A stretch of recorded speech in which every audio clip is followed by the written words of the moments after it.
శక్తి media ప్రేక్షకులకు నమస్కారం. నేను మీ జర్నలిస్ట్ విక్రమ్. ఫ్రెండ్స్, అందరికీ శివాజీ మహారాజ్ జయంతి శుభాకాంక్షలు. ఫ్రెండ్స్, ఛత్రపతి శివాజీ మహారాజ్ ఆ పేరు తలుచుకుంటేనే నరనరాల్లో మన పౌరుషం ఉప్పొంగుతుంది. ఆషామాషి వ్యక్తి కాదు ఛత్రపతి శివాజీ మహారాజ్ గారు. నిజంగా ఈ భారతదేశానికి ఒక ముద్దుబిడ్డ అని చెప్పేసి మనం అనుకోవచ్చు. ఆయన పరాక్రమం ముందు ఎంతమంది హేమాహేములు ఓడిపోయారో కూడా మనకి చరిత్ర చెప్తుంది.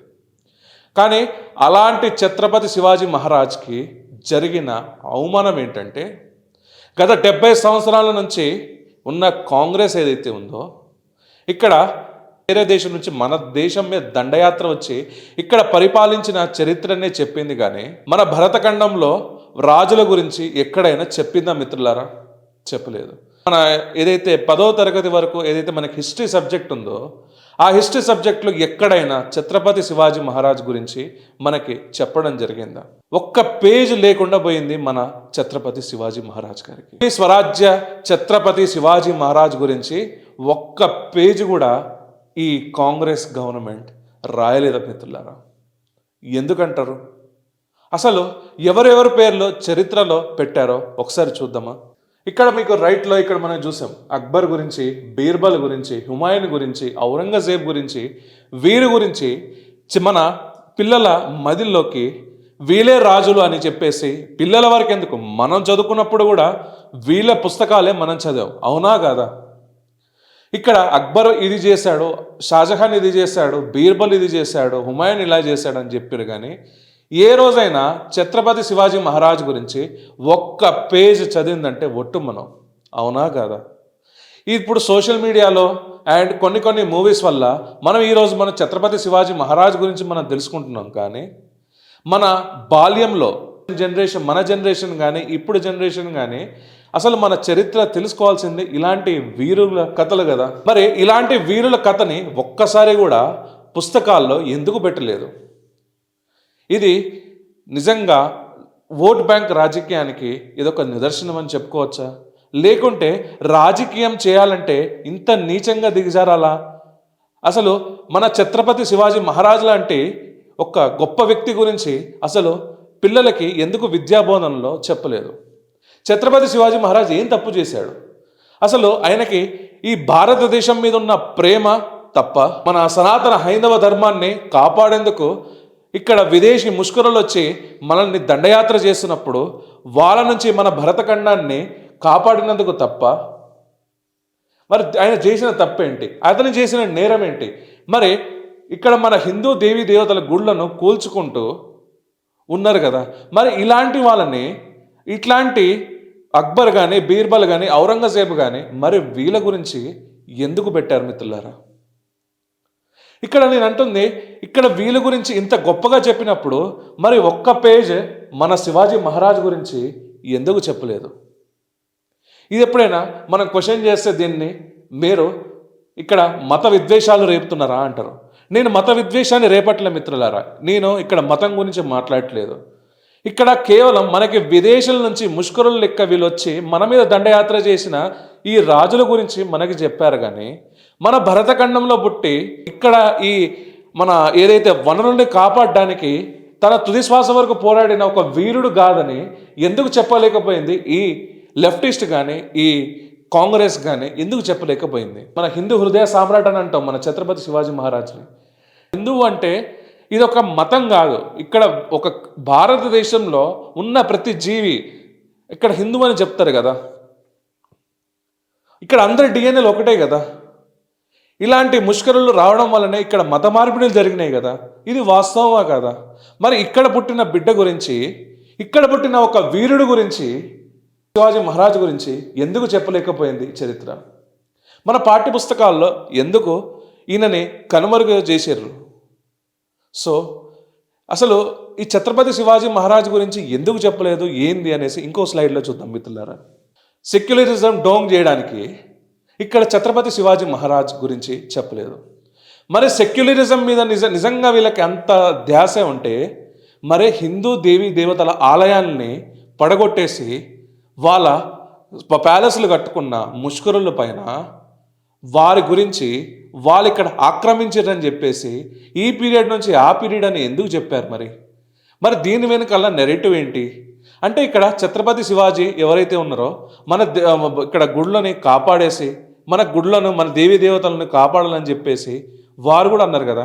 ఇంకో విషయం ఏంటంటే తెలుసా మిత్రులారా, ఛత్రపతి శివాజీ మహారాజ్ ఏదైతే ఆర్మీ ఏదైతే ఉందో దాంట్లో ముస్లింలు కూడా ఉన్నారు. మరి అక్కడ ఆయన చూసింది హిందువా ముస్లిమా అని చూడలేదు కదా ఆ రోజు. అయినా నిజంగా అసలైన సెక్యులరిజం ఫాలో చేసింది ఆ రోజు ఛత్రపతి శివాజీ మహారాజ్ కదా.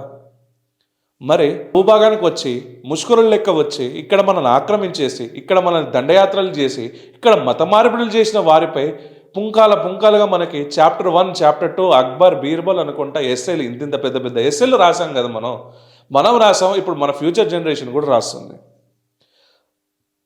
చరిత్ర తెలుసుకోవడంలో తప్పు లేదు, కానీ కొంతమంది వరకే చూపించి కొంతమంది వరకు చూపించకుండా మన వీరుల చరిత్ర మనకి చూపించకుండా కనుమరుగు చేశారు కాంగ్రెస్ సెక్యులరిజం అని చెప్పుకునే ఈ నెపోటిజం పాలిటిక్స్. సో ఇక్కడ మనం ఏమనేసి అనుకుంటున్నామంటే మిత్రులారా, అసలు సెక్యులరిజం వీళ్ళు ఏదైతే చేస్తున్నారో ఇది వెన్నుపోటు రాజకీయాలు కాదా. మన భరతఖండాన్ని వచ్చి శాంతి చర్చకని పిలిచి ఇక్కడ వెన్నుపోటు పొడుద్దామని చెప్పిన ఒక ముష్కరుల్ని పేగులు చీల్చి మెడలు వేసుకున్నాడు ఛత్రపతి శివాజీ మహారాజ్. మరి ఈరోజు రాజకీయ నాయకులు కేవలం ఛత్రపతి శివాజీ మహారాజ్ పేరుని ఆయన జయంతి రోజు దాని గురించే మాట్లాడుకుంటున్నారు, కానీ ఈ సెక్యులరిజం ఏదైతే వెన్నుపోటు చేయొద్దో ఈ భారతదేశంలోకి ఉండాలి, అందరినీ సమానంగా చూడాలని చెప్పేసి ఎందుకు చేయట్లేదు. ఇక్కడ భరతఖండం మీద వచ్చిన ఒక శత్రువుని పేగులు చీల్చి చెండాడింది కదా. మరి ఇక్కడ వెన్నుపోటు రాజకీయాలు ఛత్రపతి శివాజీ మహారాజ్ ఎక్కడ చేశాడు. మరి దీనిలో కూడా లెఫ్టిస్ట్ వాళ్ళు ఇట్లా మీరు వెళ్ళేసి వెన్నుపోటు పొడిచారు అక్కడ ఒక అమాయకుడిని అని చెప్పేసి లెఫ్టిస్ట్ వాళ్ళు కూడా చెప్తూ ఉంటారు. ఛత్రపతి శివాజీ మహారాజ్ చేసింది తప్ప దీంట్లో? అసలు ఆయన చేసిన దాంట్లో ఎక్కడ తప్పు ఉంది ఫ్రెండ్స్? మన భరతఖండానికి వచ్చి ఆక్రమించిన ఒక ముష్కరుణ్ణి పేగులు చీల్చిండు, అది తప్పు కాదు కదా. మరి ఇలాంటి వీరుడి చరిత్రని ఎందుకు చూపించలేదు ఇప్పుడు దాకా? సో ఒకసారి మీరు క్వశ్చన్ చేయండి ఫ్రెండ్స్, ఒకసారి మీరు కూడా క్వశ్చన్ చేసుకుంటే నిజంగా మన బాల్యంలో ఛత్రపతి శివాజీ మహారాజ్ గురించి మనం మాట్లాడుకున్నామా, మనం చదివామా, మనం ఎస్ఏలుగా రాసామా? అయితే నిజంగా చెప్పాలంటే ఫ్రెండ్స్, ఈ చరిత్రలో ఒక పేజ్ లేకపోయి ఉండొచ్చు, ఆయన గురించి రాయపోయి ఉండొచ్చు, కానీ నేటి యువత ఛత్రపతి శివాజీ మహారాజ్ని నరనరాల్లా ఇక్కడ హిందూ రాష్ట్ర స్థాపన కోసం ట్రై చేస్తున్నారు. ఇక్కడ ఎన్నో రోజులు లేవు మిత్రులారా, దగ్గరలోనే ఉన్నాయి. ప్రతిదీ ఇక్కడ యువత మేలుకున్నారు, జాగృతి అయిపోయారు. ఇక్కడ సంఘటన మే శక్తి హే అని చెప్పేసి అందరూ సంఘటితమవుతున్నారు. ఇర్రెస్పెక్టివ్ ఆఫ్ క్యాస్ట్ రిలీజియన్ అందరూ ఒక్కటి పక్కన పెట్టేసి ఇక్కడ అఖండ భారత్ కావాలని చెప్పేసి ఇక్కడ మన భారతదేశ యువత కోరుకుంటుంది.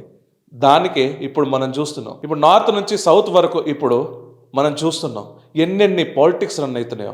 నార్త్ని విడదీద్దాం, సౌత్ని విడదీద్దాం అని చెప్పేసి చాలామంది ట్రై చేస్తున్నారు ఈ లెఫ్టిస్ట్ వాళ్ళు. కానీ ఇక్కడ ఎందుకు వీళ్ళ పాచికలు ఏదైతే ఉన్నాయో అవి ఎందుకు సక్సెస్ కావట్లేదంటే, ఇక్కడ భారతదేశ యువతలో ప్రతి నరనరాన్న ఛత్రపతి శివాజీ మహారాజ్ చూపించిన స్ఫూర్తిని అండ్ ఇక్కడ ఆ వీరులు కాదని వాళ్ళు పుస్తకాల్లో చెప్పకపోయినా మనకి మన పేరెంట్స్ దగ్గర నుంచి మన యాన్సిస్టర్స్ దగ్గర నుంచి ఇవన్నీ మనకు వస్తున్నాయి. సో ఇక్కడ ఛత్రపతి శివాజీ మహారాజ్ గురించి మీరు పుస్తకాల్లో పేజీలు లేకుండా చింపేసి ఉండొచ్చు, కానీ ఛత్రపతి శివాజీ మహారాజ్ ప్రతి భారతీయుడు గుండెలో ఉంటారని చెప్పేసి సగర్వంగా నేను చెప్పుకుంటున్నాను. ఇంకా నిద్రపోతున్న కొంతమంది ఉన్నారు ఫ్రెండ్స్, చాలామంది ఇది చూస్తుంటే చాలా బాధ అవుతుంది. ఇంకా నిద్రపోతూ కొంతమంది ఇంకా సెక్యులర్ డోంగ్ చేస్తున్నారు. ఆ సెక్యులర్ డోంగ్ ఏందో నాకు అర్థం కావట్లేదు. హిందూ తన గొంతెత్తితేనే వాడు మత ఉన్మాది అంటారు. హిందూ మీద అట్రాసిటీస్ జరుగుతున్నాయి కదా, మరి హిందూ అట్రాసిటీ లా కంపల్సరీ ఇప్పుడు తేవాలి ఈ ఎన్డీఏ గవర్నమెంట్ అని చెప్పేసి మేము కూడా కోరుకుంటున్నాం. మీరేమంటారు? నెక్స్ట్ ఛత్రపతి శివాజీ మహారాజ్ జయంతి వరకు ఇక్కడ హిందూ అట్రాసిటీ లాగా కంపల్సరీ ఇక్కడ ఉండాలని చెప్పేసి మనం కూడా కోరుకుంటున్నాం ఫ్రెండ్స్. మీరేమంటారు? ఎందుకంటే ఇక్కడ మనం చూస్తున్న మన దేవీ దేవతల ఆలయాలు మన మతాల మీద కించపరచుడు, మన దేవీ దేవతలను దూషించుడు, ఇక్కడ మన మతాలని కించపరచుకుంటా సోషల్ మీడియాలో మాట్లాడుకున్నాడు, ఇవన్నీ చేస్తున్నారు. మరి దీనికి ఫుల్ స్టాప్ పెట్టాలంటే ఇక్కడ హిందూ అట్రాసిటీ లా కంపల్సరీ రావాలి. అవునా కాదా? హిందూ అట్రాసిటీ లా వస్తేనే ఈ సోషల్ మీడియా, ఈ జార్జ్ సోరోస్, ఈ లెఫ్టిస్టులు, ఈ కాంగ్రెస్ ఇదంతా ఈ నెరేటివ్స్ అన్ని బంద్ చేసి ఈ సెక్యులరిజం అనే పదంలో హిందువుల్ని ఇంకా మోసం చేయరు. మీరేమంటారు? సో ఈ వీడియో కానీ మీకు నచ్చినట్టయితే, మీ వీడియోలో ఏమైనా రాంగ్గా మీరు మాట్లాడుంటే కమెంట్స్లో చెప్పండి. అండ్ ఒకవేళ రైట్ అయితే ఒక థమ్స్ అప్ ఇచ్చి లైక్ చేయండి. అండ్ మన వీడియోని షేర్ చేయాల్సిగా కోరుకుంటున్నాను. జై హింద్, జై భారత్.